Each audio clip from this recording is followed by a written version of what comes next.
Good afternoon, very good afternoon to all, very good afternoon. Prateek, Sujit, Krishna, Rahul, Alok, Mitali, Motilal, Shyam, Gauri, Sujita, Pawan, Nidhi, Shikha, Varsha, Parul, Mayank, Divya, Priya, Deepika, Preeti, Kirti, Mohan, Shikha, Nidhi, Parul, Mayank, Sona, Gauri, क्या हाल चाल है आप लोगों के? बढ़िया, फर्स्ट क्लास, शानदार, एकदम झकास। Good afternoon, good afternoon, good afternoon, very good afternoon to all, a very good afternoon to all, a very good afternoon to all. Last class की पीएनजी अपलोड नहीं हुई, क्यों नहीं हुई भाई? लास्ट क्लास की पीएनजी, हां क्या भाई? लास्ट क्लास की पीएनजी अपलोड नहीं हुई। ये वाला नहीं, ये चाहिए। अबे यार, ये नीचे क्या तुम टेम्परेरी से भाई? हां ये ठीक है, एक बार चेक करना, लास्ट क्लास की पीएनजी अपलोड नहीं बताया बच्चे, बैच में चेक करना, क्लास पीएनजी चेक करो, अपलोड करेंगे लास्ट क्लास की। हां जी, तो भाई हम लोग पढ़ रहे थे कोडिंग चैप्टर, कोडिंग चैप्टर में कोडिंग चैप्टर में हमने लेटर कोडिंग पढ़ लिया, हमने नंबर कोडिंग पढ़ लिया, हमने मिक्स कोडिंग पढ़ लिया, है ना? किसी और चैप्टर की पीएनजी अपलोड हुई है, उसकी जगह पे जो टॉपिक हुआ है उसकी पीएनजी अपलोड नहीं करी। अबे यार, एक से बढ़कर एक खिला दिया भाई साहब।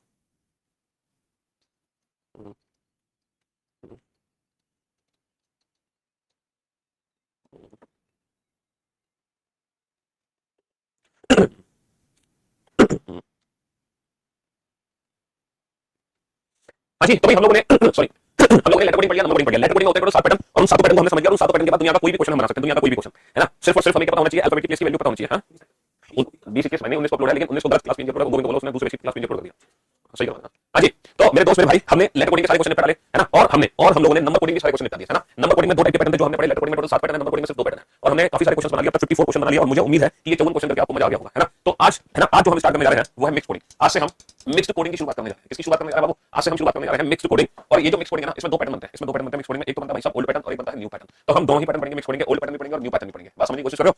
सबसे पहले मैं ओल्ड पैटर्न के क्वेश्चन समझाने की कोशिश करता हूं कि ओल्ड पैटर्न के क्वेश्चन किस तरीके से हमारे एग्जाम में पूछे जाते हैं। देखो, बड़ा ही सिंपल सा क्वेश्चन होता है मिक्स कोडिंग का। जो ओल्ड पैटर्न होता है ना, वो कॉमन कोडिंग पर बेस्ड होता है। वो किस पर बेस्ड होता है? वो कॉमन कोडिंग पर बेस्ड होता है। जैसे कि एक क्वेश्चन आपके सामने है, एक लैंग्वेज हमने लिखी है हाउ आर यू, है ना? एक सेंटेंस हमने लिखा है how are you is coded as, how are you is coded as neat info, how are you is coded as neat info, है ना? How are you is coded as neat info. और एक दूसरा sentence है are you there, are you there is coded as टिनसेनी, are you there is coded as टिनसेनी। ठीक है? अच्छा, ये जो कोडिंग है ना, इस कोडिंग को हम जापानीज और चाइनीज कोडिंग भी बोलते हैं। इस कोडिंग को हम जापानीज या फिर चाइनीज कोडिंग भी कहते हैं। क्या कहते हैं? जापानीज या चाइनीज कोडिंग। और ये जो जापानीज या चाइनीज कोडिंग है ना, ये किस पर बेस्ड होती है? ये कॉमन कोडिंग पर बेस्ड होती है, कॉमन कोडिंग। यहाँ पर जब मैं एक वर्ड को किसी दूसरे वर्ड में बदलता हूँ, है ना? जब मैं एक वर्ड को दूसरे वर्ड में बदलता हूँ तो उसके पीछे कोई लॉजिक नहीं होता, there is no logic, without any logic हम इस कोडिंग में एक वर्ड को दूसरे वर्ड में बदलते हैं, है ना? विदाउट एनी लॉजिक हम एक वर्ड को दूसरे वर्ड में बदलते हैं, सॉरी, है ना? बिना किसी लॉजिक के। अच्छा सर, इस क्वेश्चन को कैसे सॉल्व करेंगे? देखो, इस क्वेश्चन को सॉल्व करने का तरीका ये है, यहाँ पर आप देखो, अगर मैं लेफ्ट हैंड साइड को ध्यान से देख रहा हूं तो आर और यू 2 वर्ड ऊपर है और आर और यू 2 वर्ड नीचे है ना? तो आर और यू ऊपर भी है, आर और यू नीचे भी है कि नहीं? सब आंसर डेफिनेटली आर और यू ऊपर नीचे दोनों तरफ है।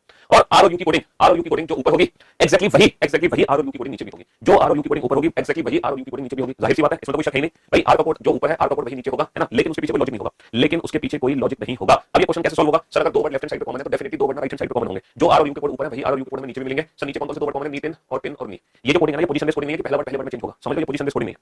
समझ लो, यहाँ पर कोई भी वर्ड किसी में भी चेंज हो सकता है। तो आपसे पूछा है what is the code for how and what is the code for their and what is the code for you, है ना? इन 3 वर्ड की कोडिंग आप लोगों से पूछी है। अब इन 3 वर्ड की कोडिंग कैसे निकालोगे? What is the code for how? तो सर आर यू, है ना? नीट इन। समझ लो, 2 word left hand side common है। हेलो, अरे वो इस 1 बजे वाले बैच में जो क्लास में अपलोड है ना, वो 16 वाले बैच की अपलोड कर दी तुमने, 11 बजे वाले बैच की जो फ्राइडे को अपलोड हुई थी। हाँ, वो सही करना चाहती थी।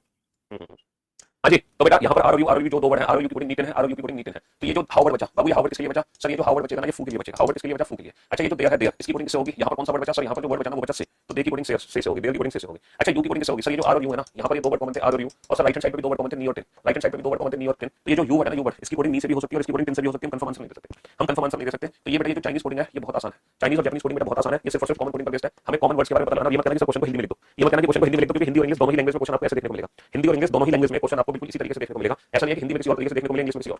हिंदी और इंग्लिश दोनों में सेम इसी तरीके से आपको एग्जाम में क्वेश्चन देखने को मिलेगा। बात समझ आ रही है? तो ये सबसे आसान क्वेश्चन होता है कोडिंग में, है ना? ये कोडिंग का सबसे आसान क्वेश्चन है, सबसे आसान क्वेश्चन। अच्छा, एग्जाम में ये क्वेश्चन कैसे सॉल्व होगा? विदाउट पेन एंड पेपर में आपको एग्जाम में इस क्वेश्चन को सॉल्व करने की शानदार ट्रिक बताता हूं कि एग्जाम में क्वेश्चन कैसे सॉल्व होगा। She is poor is coded as कानाको, ठीक है? She is poor is coded as कानाको, और she is good is coded as काकोला, she is good is coded as काकोला, और they they are poor is coded as they are poor is coded as Natomi, they are poor is coded as Natomi, they are is poor is coded as Natomi, and are we happy? बेटा अभी आपने 2 sentence देखे थे, इस बार आपको 4 sentence दिखाई दे रहे हैं, 4 sentence. are we happy is coded as two people, है ना? हाँ जी, अरे वो गोविंद को बोल दिया मैंने। हाँ, are we happy is coded as two people, ठीक है? चलिए साहब, तो अब एग्जाम में क्वेश्चन किस तरीके से पूछा जाएगा? एग्जाम में क्वेश्चन पूछा गया है what is the code for they, what is the code for they, they की कोडिंग क्या होगी? What is the code for they, they की कोडिंग क्या होगी? पहला विकल्प है ना, दूसरा विकल्प है मी, चौथा विकल्प है को, what is the code for they. अब देखो ये क्वेश्चन एग्जाम में विदाउट पेन एंड पेपर कैसे सॉल्व होगा मैं आपको बताता हूं। Without pen and paper solve करने की टेक्निक क्या है? देखो, ये बताओ यहाँ पर तीन वर्ड है शी इज पुअर, यहाँ पे तीन वर्ड है शी इज पुअर, क्या यहाँ पे दे वर्ड प्रेजेंट है? क्या यहाँ पे दे वर्ड प्रेजेंट है? सर यहाँ पे दे वर्ड प्रेजेंट नहीं है। इसका मतलब ये है कि का ना को इन तीनों में से कोई भी वर्ड ऐसा नहीं है जो दे वर्ड प्रेजेंट कर सके। तो बेटा दिए गए ऑप्शन में से ये तीनों वर्ड हटा दो, का भी हटा दो, ना भी हटा दो, को भी हटा दो। को हटा दो, पक्का हटा दो, क्योंकि जो को है वो दे के लिए कोड हो ही नहीं सकता। ना भी हटा दो, ना भी हटा दो, पक्का हटा दो। का भी हटा दो, सर का तो है नहीं, चलो कोई बात नहीं। अच्छा शी इज गुड, क्या यहाँ पे दे वर्ड प्रेजेंट है? सर यहाँ पे दे वर्ड प्रेजेंट यानी का को ला, इन तीनों में से कोई भी दे के लिए नहीं हो सकता। का सर का नहीं है, को वाला वर्ड हटा दिया, ला भी नहीं है, बहुत बढ़िया। क्या यहाँ पर दे वर्ड प्रेजेंट है? सर यहाँ भी दे वर्ड प्रेजेंट नहीं है, यानी कि टू पी पो में से कोई भी दे वर्ड प्रेजेंट नहीं कर सकता। तो बेटा ये जो टू वर्ड है ना, ये दे वर्ड प्रेजेंट नहीं कर सकता, तो टू भी हटा दो। तो बचे हुए ऑप्शन में option third is right answer. तो एग्जाम में ये क्वेश्चन ऑप्शन एलिमिनेशन ट्रिक से सॉल्व हो सकता है। कैसे हो सकता है? इन तीनों में से कोई वर्ड दे वर्ड प्रेजेंट नहीं करेगा, तो ये तीन ऑप्शन में से हटा दो, ये तीन हटा दो, ये तीन हटा दो, बस जो वर्ड ऑप्शन में बचेगा वही पक्का दे वर्ड प्रेजेंट करेगा। तो एग्जाम में ये क्वेश्चन इस मेथड से सॉल्व करना है, ठीक है, लाइक दिस, इस तरीके से। लेकिन यहाँ पर कैसे सॉल्व करोगे? सर फर्स्ट और थर्ड सेंटेंस को कंपेयर करो, पूरा वर्ड कॉमन है, पूरा ऊपर भी है, पूरा नीचे भी है, तो फर्स्ट और थर्ड में कॉमन क्या है? फर्स्ट और थर्ड में कॉमन है ना, तो बेटा ना रिप्रेजेंट करेगा पूरा को। अच्छा, और थर्ड और फोर्थ को कंपेयर करो, थर्ड और फोर्थ में कॉमन क्या है? आर ऊपर भी, आर नीचे भी है, तो यहाँ पे क्या कॉमन है? टू ऊपर भी है, नीचे भी है, बात खत्म। तो ये दे वर्ड बेटा किसके लिए बचा? मी के लिए बचा। दे वर्ड किसके लिए बचा? मी के लिए बचा। तो यहाँ पर ये क्वेश्चन ऐसे सॉल्व होगा, पहले और तीसरे को कंपेयर करके, पहले तीसरे को कंपेयर करके, तीसरे चौथे को कंपेयर करके हमें पता चल गया देखिए कोडिंग क्या है। लेकिन एग्जाम में कैसे करना है? ऑप्शन एलिमिनेशन ट्रिक से, समझ गए ना? एग्जाम में ऑप्शन एलिमिनेशन ट्रिक का यूज करना है। तो यहाँ पे चार सेंटेंस थे, ठीक है जी, चलिए साहब क्वेश्चन नंबर 57।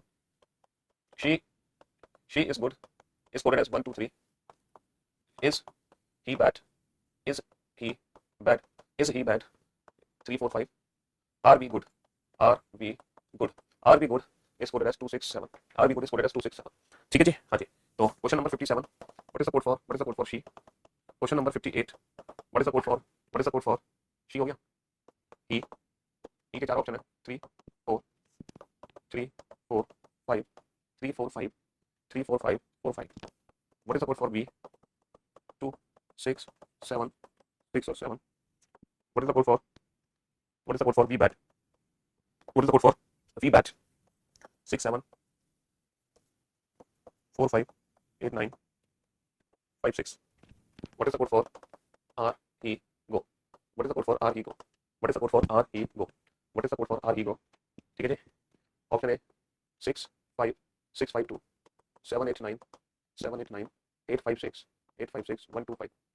चलो ये सारे क्वेश्चन सॉल्व करो जल्दी से।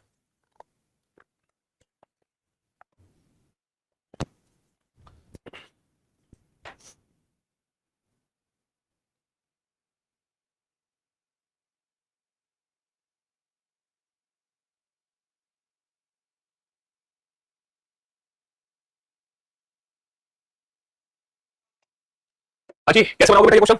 सबसे पहले फर्स्ट और सेकंड स्टेटमेंट को कंपेयर करो। फर्स्ट और सेकंड स्टेटमेंट में कॉमन क्या है? सर फर्स्ट और सेकंड स्टेटमेंट में एक वर्ड कॉमन है इज, है ना? फर्स्ट और सेकंड स्टेटमेंट में कौन सा वर्ड कॉमन है? सर फर्स्ट और सेकंड स्टेटमेंट में एक वर्ड कॉमन है इज, और राइट हैंड साइड पे कौन सा नंबर कॉमन है? राइट हैंड साइड पे नंबर है 3। भैया फर्स्ट और सेकंड स्टेटमेंट में एक वर्ड कॉमन है इज, और राइट हैंड साइड पे कौन सा नंबर है? राइट हैंड साइड पे नंबर है 3। राइट हैंड साइड पे कौन सा नंबर है? राइट हैंड साइड पे नंबर है 3। समझ लो मेरी बात? हाँ जी। अच्छा, फर्स्ट और थर्ड में क्या कॉमन है? सर फर्स्ट और थर्ड में गुड, राइट हैंड साइड पे कॉमन है 2। अच्छा, सेकंड और फोर्थ में कुछ भी कॉमन नहीं है, बस इतने ही वर्ड में पता चलेंगे। ये जो शी वर्ड बचा है किसके लिए बचा? सर शी वर्ड बचेगा 1 के लिए। शी वर्ड किसके लिए बचा? 1 के लिए। ही की कोडिंग सर 4 और 5 में से किसी के साथ भी हो सकती है। सर वी की कोडिंग 6 और 7 में से किसी के साथ भी हो सकती है ना? वी की कोडिंग 6 और 7 में किसी के साथ भी हो सकती है, कंफर्म नहीं कर सकते। सर वी के लिए 6 भी हो सकता है, 7 भी हो सकता है, और ये जो बैड है ना, बैड के लिए 4 भी हो सकता है, 5 भी हो सकता है। तो आपको इस क्वेश्चन का फिक्स आंसर नहीं आ सकता, इसका फिक्स आंसर नहीं आ सकता। ये क्वेश्चन ऑप्शन डिपेंडेंट क्वेश्चन है, यानी कि दिए गए ऑप्शन में से वो ऑप्शन करेक्ट होगा जिस ऑप्शन में 6 और 7 में से कोई एक नंबर हो, दोनों नंबर एक साथ ना हो। 4 और 5 में से कोई एक नंबर हो, दोनों नंबर एक साथ ना हो। समझ लो, 6 और 7 में से कोई एक नंबर होना चाहिए, 6 और 7 में से कोई एक होना चाहिए, 4 और 5 में से कोई एक। तो ये जो क्वेश्चन है ये कंप्लीटली ऑप्शन डिपेंडेंट क्वेश्चन है। ये question completely option dependent question है। हमारा वो ऑप्शन करेक्ट होगा जिस ऑप्शन में 6 और 7 में से कोई एक नंबर हो, 4 और 5 में से कोई एक नंबर हो। तो वी बैट की कोडिंग बेटा 5 6 बन जाएगी, है ना? इसमें बेटा ना समझने जैसा क्या है, इस बार ऊपर भी है, इस बार नीचे भी है, 3 ऊपर भी है, 3 नीचे भी है, तो इसकी कोडिंग 3 से हो गई। लेकिन इसके पीछे कोई लॉजिक मत ढूंढो क्यों हो गई। गुड ऊपर भी है, गुड नीचे भी है, 2 ऊपर भी है, 2 नीचे भी है, तो बेटा जो गुड है इसकी कोडिंग किससे हो गई? 2 से हो गई। आर ही गो की कोडिंग क्या होगी? सर जो आर है ना, आर उसकी कोडिंग 6 और 7 में से किसी से भी हो सकती है। सर आर की कोडिंग 6 और 7 में से किसी से हो सकती है। ही का जो कोड है, ही का कोड सर 4 और 5 में से कोई भी हो सकता है। लेकिन ये जो गो वर्ड है ना, गो एक नया वर्ड है। तो ये क्वेश्चन भी कंप्लीटली ऑप्शन डिपेंडेंट क्वेश्चन है। हमारा वो ऑप्शन करेक्ट होगा जिस ऑप्शन में बेटा 6 और 7 में से कोई एक नंबर हो, उसके साथ 4 और 5 में से कोई एक नंबर हो, और एक होना चाहिए हमारे पास नया नंबर। तो बेटा 6 और 7 में से 6, 4 और 5 में से 5 है, लेकिन जो 2 है बेटा वो नया नंबर नहीं है, क्योंकि जो 2 रिप्रेजेंट करेगा वो गुड को रिप्रेजेंट करेगा, गुड को। जबकि ये बेटा गो है, ये प्रिंटिंग मिस्टेक नहीं है, इसको प्रिंटिंग मिस्टेक में समझना। एक्चुअली ये गो ही था। आप लोग सोच रहे थे सर ये गुड था, गुड को आपने गलती से बोल दिया ना, ये गो ही है बेटा।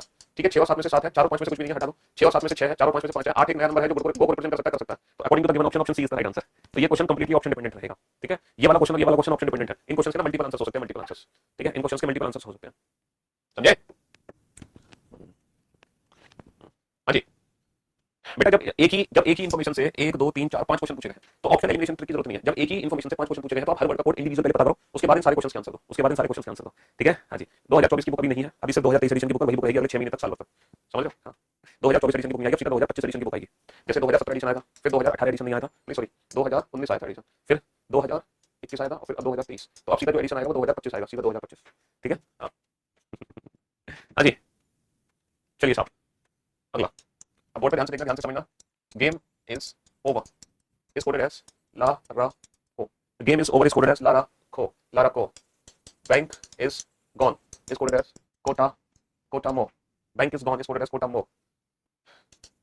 Cricket gone over due is coded as Ramo Lana. रामोलाना, ठीक है। हाँ जी, चलिए अब क्वेश्चन कितने क्वेश्चन पूछेंगे। Question number 62, what is the code for game. Question number 63, what is the code for bank. Question number 64, what is the code for cricket. And question number 65, what is the code for bank play game. What is the code for bank play game. Option A टा टाला टाला टाला ना, हाँ? ला टा ला टारा, हाँ? टा ला टारा नी, है ना। और चौथा ऑप्शन है कोराला कोराला। हाँ जी, ये कोई चाइनीज जापानीज अफ्रीकन लैंग्वेज नहीं है, समझ लो, ये कोई चाइनीज जापानीज अफ्रीकन लैंग्वेज नहीं है, ये मीनिंगलेस है, इसका एक्जेक्टली कोई मीनिंग नहीं है। सॉल्व करें चार क्वेश्चन, 2030 की चलेगी नहीं, दौड़ेगी बेटा दौड़ेगी।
हो गया क्वेश्चन सॉल्व, मिल गया सबको आंसर, बन गया सबका क्वेश्चन। अब तो किसी को तकलीफ नहीं है, अब तो हो गए सारे डाउट्स दूर है। अगर मैं फर्स्ट और सेकंड स्टेटमेंट को ध्यान से देखूं तो दोनों में एक वर्ड है इस, जो ऊपर भी है नीचे भी है।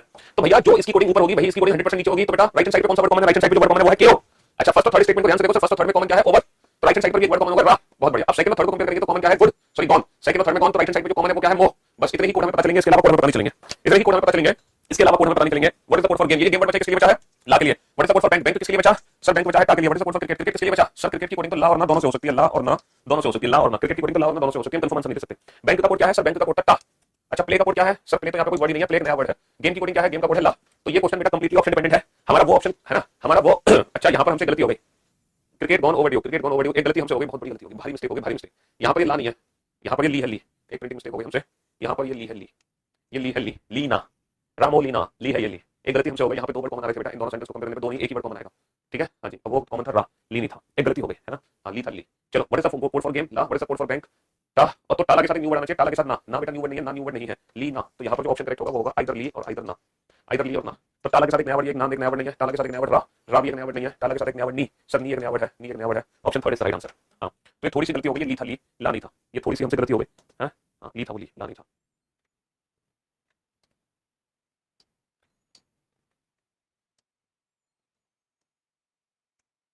चलिए साहब इस क्वेश्चन को बनाइए, ठीक है जी। आगे अब क्वेश्चन आपसे पूछा है 64 65 66। क्वेश्चन नंबर 66 आपसे पूछा है what is the code for money. Question number 67 आपसे पूछा है what is the code for economics. What is the code for makes. What is the code for demand only, demand only more. What is the code for demand only मोर, मो टा पा, मो नी की, मो नी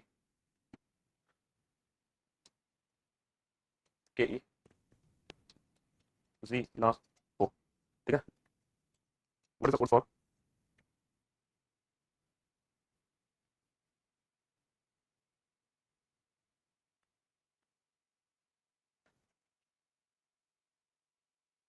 what is the code for money and money and money love and, what is the code for money love and? Option A वा ला जी वा ला ई वा ला नी वा ला टू। हाँ जी चलिए सॉल्व करें क्वेश्चन को, फटाफट से सॉल्व करो जल्दी से। ये चार सेंटेंस है जो दूसरे चार सेंटेंस में कन्वर्ट हुए हैं, ठीक है। तो ये चाइनीज कोडिंग मिक्स कोडिंग सबसे आसान है, ये कोडिंग कोडिंग का सबसे इजी पार्ट है, जहां हम एक वर्ड को दूसरे वर्ड में कन्वर्ट करते हैं, है ना, जहां हम एक वर्ड को दूसरे वर्ड में कन्वर्ट करते हैं।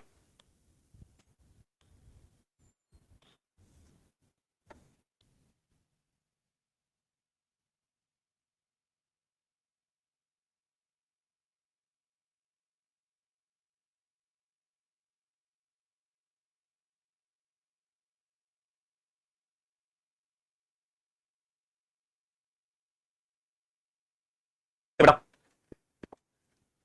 फटाफट से सॉल्व करो बेटा, इन स्टेटमेंट को कंपेयर करो, जल्दी से सॉल्व करो फटाफट फटाफट। कमान देखो, पहले फर्स्ट और सेकंड स्टेटमेंट को कंपेयर करो, पहले फर्स्ट और सेकंड स्टेटमेंट को कंपेयर करो, कुछ कॉमन है, इकोनॉमिक्स कॉमन है, इकोनॉमिक्स, तो राइट हैंड साइड पे एक वर्ड कॉमन होगा का, बहुत बढ़िया। अब आप फर्स्ट और थर्ड स्टेटमेंट को कंपेयर करो, फर्स्ट और थर्ड स्टेटमेंट को, फर्स्ट और थर्ड में कॉमन क्या है, फर्स्ट और थर्ड में कॉमन है मनी, तो राइट हैंड साइड पे क्या कॉमन है ला, बहुत बढ़िया। अब आप फर्स्ट और फोर्थ स्टेटमेंट को कंपेयर करो, फर्स्ट और फोर्थ में कॉमन क्या है, इकोनॉमिक्स, इकोनॉमिक्स, और राइट हैंड साइड पे का, तो फर्स्ट स्टेटमेंट का कंपैरिजन सेकंड थर्ड फोर्थ तीनों के साथ अलग हो गया भाई, फर्स्ट का कंपैरिजन सेकंड के साथ हो गया, फर्स्ट का कंपैरिजन थर्ड के साथ हो गया, फर्स्ट का कंपैरिजन फोर्थ के साथ हो गया, बहुत बढ़िया। अब आप बेटा सेकंड का कंपैरिजन थर्ड के साथ करो, सेकंड और थर्ड को अगर मैं कंपेयर करता हूं तो कुछ भी कॉमन नहीं है, सेकंड और फोर्थ को कंपेयर करो, डिमांड सप्लाई, डिमांड सप्लाई, तो राइट हैंड साइड पे दो वर्ड कॉमन होंगे, मोटा मोटा, राइट हैंड साइड पे दो वर्ड कॉमन होंगे, मोटा मोटा, ठीक है, बहुत बढ़िया। अब फाइनली थर्ड और फोर्थ को कंपेयर करेंगे, थर्ड और फोर्थ में कॉमन क्या है, मिक्स, थर्ड और फोर्थ में कॉमन क्या है, मिक्स, तो राइट हैंड साइड पे कॉमन क्या है, सी, बस इतने ही कोड हमें पता चलेंगे, इसके अलावा हमें कोड नहीं पता चलेंगे। तो पहला क्वेश्चन है what is the code for money, तो बेटा मनी का कोड क्या हो गया, मनी ला, मनी ला, बहुत बढ़िया। दूसरा क्वेश्चन है what is the code for economics, what is the code for economics की कोडिंग क्या हो गई, का, है ना, what is the code for mix, mix की कोडिंग क्या हो गई, जी, मिक्स की कोडिंग जी। अच्छा डिमांड ओनली मोर, डिमांड और सप्लाई, डिमांड सप्लाई का कोड है मोटा, डिमांड सप्लाई का कोड है मोटा, डिमांड सप्लाई का कोड है मोटा, तो डिमांड का वर्ड मो भी हो सकता है, टा भी हो सकता है, डिमांड सप्लाई मोटा है तो डिमांड मो भी हो सकता है। ओनली की कोडिंग क्या है सर, ओनली पार्ट की कोडिंग है एनी और के आई, ओनली पार्ट की कोडिंग है एनी और के आई, तो ओनली की कोडिंग एनी भी हो सकती है और के आई भी हो सकती है, और मोर हमारे लिए एक नया वर्ड है। तो ये क्वेश्चन कंप्लीटली ऑप्शन डिपेंडेंट है, हमारा वो ऑप्शन करेक्ट होगा जिस ऑप्शन में मोटा में से कोई एक वर्ड हो, दोनों वर्ड एक साथ ना हो, है ना, हाँ जी, एनी और के आई में से कोई एक हो, दोनों एक साथ ना हो, दोनों एक साथ ना हो, और मोटा में से मो है हमारे पास, एनी और के आई में से एनी है हमारे पास, और एक के आई एक हमारे लिए नया वर्ड है, के आई हमारे लिए नया वर्ड है, तो option C is the right answer, option C is the right answer. What is the code for money, money का कोड है ला, लव हमारे लिए नया वर्ड है, और एंड की कोडिंग क्या है, जिस सर एंड वर्ड बचा वो किसके लिए बचा, पा के लिए, तो ये क्वेश्चन भी कंप्लीटली ऑप्शन डिपेंडेंट है, हमारा वो ऑप्शन करेक्ट होगा जिस ऑप्शन में ला और पा हो, ला और पा, सर ला और पा इसमें भी, ला और पा इसमें भी, ला और पा इसमें भी, ला और पा इसमें भी, लेकिन एक उसके साथ नया वर्ड होना चाहिए, क्या ज़ेड हमारे लिए नया वर्ड है, क्या ज़ेड हमारे लिए नया वर्ड है, सर ज़ेड यहाँ पे ऑलरेडी मौजूद है मिक्स के लिए, तो ज़ेड गलत, क्या किया हमारे लिए नया वर्ड है, सर के आई ऑलरेडी मौजूद है ओनली और पार्ट के लिए, क्या एनी हमारे लिए नया वर्ड है, सर एनी ऑलरेडी मौजूद है ओनली और पार्ट के लिए, है ना, लेकिन टी यू डेफिनेटली हमारे लिए एक नया वर्ड है, तो option fourth is the right answer, option fourth is the right answer. तो मैं उम्मीद करता हूँ अब ये जो चाइनीज और जापानीज कोडिंग है अब आपको बहुत अच्छे से समझ आ गई होगी, ठीक है। देखो बाकी एग्जाम्स में एक क्वेश्चन बनता है अदर एग्जाम्स में, और जो बैंकिंग एग्जाम्स है उसमें 5 क्वेश्चन बनते हैं, ठीक है, लेकिन बैंकिंग एग्जाम में दोनों पैटर्न आते हैं, ये चाइनीज पैटर्न भी आता है और न्यू पैटर्न भी आता है, हालांकि जो न्यू पैटर्न है वो हम कल स्टार्ट करेंगे, आज शुरू नहीं करेंगे, लेकिन फिलहाल ये चाइनीज जो पैटर्न है, जो चाइनीज कोडिंग है, ये आपको बहुत अच्छे से समझ आ गई होगी। अब आप चाइनीज कोडिंग का हर क्वेश्चन बेटा हवा में उड़ा सकते हो, हवा में, है ना, समझ लो मेरी बात। क्वेश्चन कितने हो गए, 70 क्वेश्चन हो गए, 70, इस चैप्टर में अभी तक 70 क्वेश्चन कर लिए। अब बेटा दो क्वेश्चन लिखो जो अक्सर हमारे एग्जाम में पूछ लिए जाते हैं, इफ रेड मींस येलो, लिखो if red means yellow, Hindi में लिखो यदि लाल मतलब पीला, या फिर लिखो यदि लाल का अर्थ पीला, यदि लाल मतलब पीला, ऑब्लिक लाल का अर्थ पीला, if red means yellow, comma yellow means blue, yellow means blue, पीला मतलब नीला, पीला मतलब नीला, पीला मतलब नीला, blue means orange, blue means orange, नीला मतलब नारंगी, नीला मतलब नारंगी, नीला मतलब नारंगी, ऑरेंज मींस ग्रीन, नारंगी मतलब हरा, नारंगी मतलब हरा, and green means red, and green means red, हरा मतलब लाल, हरा मतलब लाल। Then what is the colour of, then what is the colour of clear sky, then what is the colour of clear sky, तब खुले आसमान का रंग क्या होगा, then what is the colour of clear sky, तब खुले आसमान का रंग क्या होगा। बेटा मुझे आंसर मत बताना, मुझे कोई भी बच्चा आंसर नहीं बताएगा, ठीक है, कोई भी बच्चा आंसर नहीं बताएगा। अब आप एक और दूसरा क्वेश्चन लिखो, question number 72, if red is called yellow, if red is called yellow, यदि लाल को पीला कहा जाए, इस कॉल्ड का मतलब क्या होता है, इस कॉल्ड का मतलब होता है कहा जाए, है ना, if red is called yellow, यदि लाल को पीला कहा जाए, yellow is called blue, yellow is called blue, पीले को नीला कहा जाए, पीले को नीला कहा जाए, ब्लू इज कॉल्ड ऑरेंज, नीले को नारंगी कहा जाए, नीले को नारंगी कहा जाए, ऑरेंज इज कॉल्ड ग्रीन, नारंगी को हरा कहा जाए, नारंगी को हरा कहा जाए, and green is called red, and green is called red, और हरे को लाल कहा जाए, और हरे को लाल कहा जाए। Then what is the colour of clear sky, then what is the colour of clear sky, तब खुले आसमान का रंग क्या होगा, then what is the colour of clear sky, तब खुले आसमान का रंग क्या होगा, ठीक है। ये दो डिफरेंट डिफरेंट क्वेश्चन है जो अक्सर हमारे एग्जाम में पूछ लिए जाते हैं। पहले आप एज इट इज इन दोनों क्वेश्चन को लिख लो बेटा, है ना, एज इट इज लिख लो इन दोनों क्वेश्चन को, एज इट इज इन दोनों क्वेश्चन को लिख लो।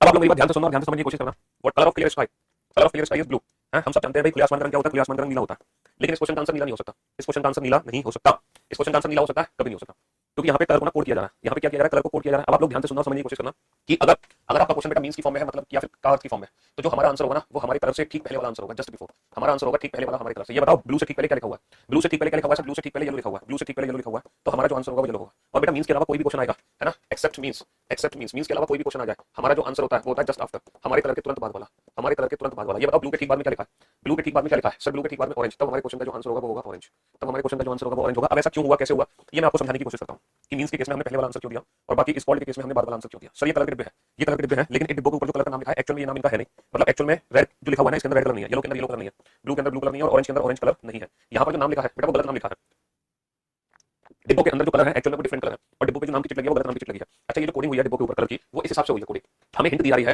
कि रेड मींस येलो, हमें हिंट क्या दी जा रही है कि जहां पे रेड लिखा हुआ है ना लाल, उसका मतलब कि उसके अंदर तुम्हें पीला रंग मिलेगा, उसके अंदर तुम्हें क्या मिलेगा, पीला रंग मिलेगा। हमें हिंट क्या दी जा रही है, रेड मींस येलो, यानी कि जो तुम लाल रंग का डब्बा उठाओगे ना समझ के उसके अंदर लाल रंग नहीं मिलेगा, तुम्हें क्या मिलेगा, रेड मींस येलो, उसके अंदर तुम्हें क्या मिलेगा, पीला रंग मिलेगा। अब तुम्हें बताओ तुम्हें नीला रंग का डब्बा उठाना है, अब तुम्हें नीला रंग का डब्बा उठाना है तो नीला रंग का डब्बा इनमें से कौन सा है, किसके अंदर नीला रंग मिलेगा, क्या ब्लू के अंदर नीला रंग मिलेगा तुम्हें, सर ब्लू मींस ऑरेंज, नीला का मतलब तो नारंगी, इसके अंदर तो नारंगी रंग है, क्या इसके अंदर मिलेगा नीला रंग, सर ऑरेंज मींस ग्रीन, इसके अंदर तो हरा रंग है, तो जो नीला रंग मिलेगा तुम्हें कहां मिलेगा, नीला रंग तुम्हें कहां मिलेगा, इसके अंदर मिलेगा, क्योंकि येलो मींस ब्लू, क्योंकि जहां पीला लिखा है उसका मतलब है नीला, उसका अर्थ है कि उस डिब्बे के अंदर तुम्हें नीला रंग मिलेगा। समझ गए, तो अब आप समझ गए होंगे कि अगर एग्जाम में मतलब या फिर का अर्थ आता है तो हम जो आंसर देते हैं वो ठीक पहले वाला आंसर देंगे, अगर मींस की फॉर्म में क्वेश्चन है तो हम जो आंसर देंगे वो ठीक पहले वाला आंसर देंगे। ठीक है, हां जी, वैलिडिटी दो में कुछ नहीं बढ़ेगी, कोई वैलिडिटी नहीं बढ़ती, एक साल वैलिडिटी होती है, बहुत होती है एक साल वैलिडिटी। अब मैं आपको यही समझाने की कोशिश करता हूं कि इस सिचुएशन में बाद वाला आंसर कैसे है, पहले वाला आंसर क्यों आया ये तो आप समझ गए, अब मैं आपको बाद वाला आंसर समझाने की कोशिश करता हूं, बाद वाला आंसर कैसे। देखो इन डिब्बों के अंदर किसी पे रेड कलर की चिट है, किसी पे येलो कलर की चिट है, किसी पे ब्लू कलर की चिट है और किसी पे ऑरेंज कलर की चिट है, लेकिन ये जो चिट लगी हुई है गलत चिट लगी हुई है ना।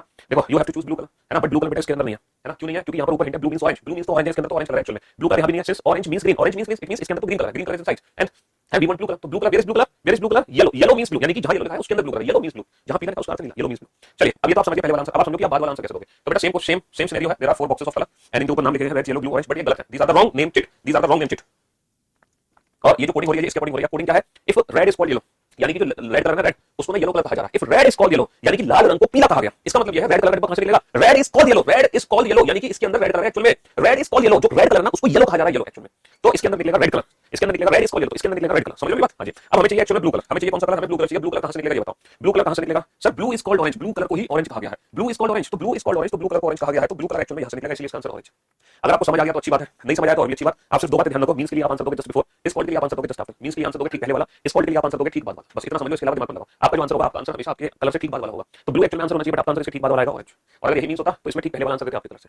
जैसे कि एक क्वेश्चन आपके सामने है, question number 73, if air is water, ये दे हवा पानी, if air is water, water is fire, ठीक है, पानी पानी आग है, पानी आग है, फायर इज मून, आग चंद्रमा है, आग चंद्रमा है, मून इज सन, चंद्रमा सूर्य है,